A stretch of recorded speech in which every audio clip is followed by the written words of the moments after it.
کیا آپ نے کبھی سوچا کہ اس بے زبان جانور کو اپنے مالک سے کیسی محبت ہے؟ یہ گھوڑا بھوکا پیاسا اپنے مالک کی ایک ایڑی ایک اشارے کو اپنے لیے لازم کیوں سمجھتا ہے؟ کیا یہ مالک کو انکار کر سکتا تھا؟ مالک نے اسے کام پر لگا دیا، خوراک کم دی، آرام نہ دیا، سردی میں رات بھر کھڑا رہا، مگر یہ زبان سے شکایت نہیں کرتا۔ یہ کہتا ہے اگر مالک نے مجھ پر سواری کی ہے تو میری جان بھی مالک کی ہے۔ سامنے نیزے ہیں، تلواریں ہیں، موت سامنے ہے، مگر مالک نے ایڑی لگائی اور یہ دیوانہ چاند پر کھیل کر دشمن کی صفیں چیرتا ہوا آگے بڑھ جاتا ہے۔ کیوں؟ صرف مالک کے حکم کی فرما برداری میں۔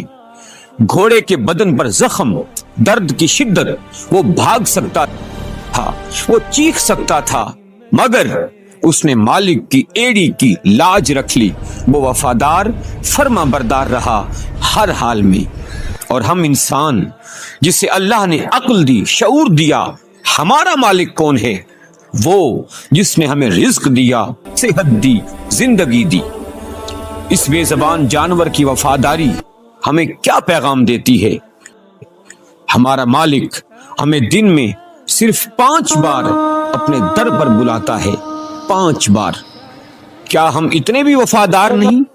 ہم اپنے رب کے کتنے فرما بردار ہیں؟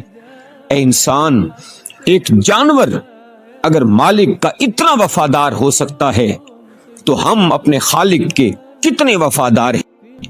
فیصلہ آپ کے ہاتھ میں ہے۔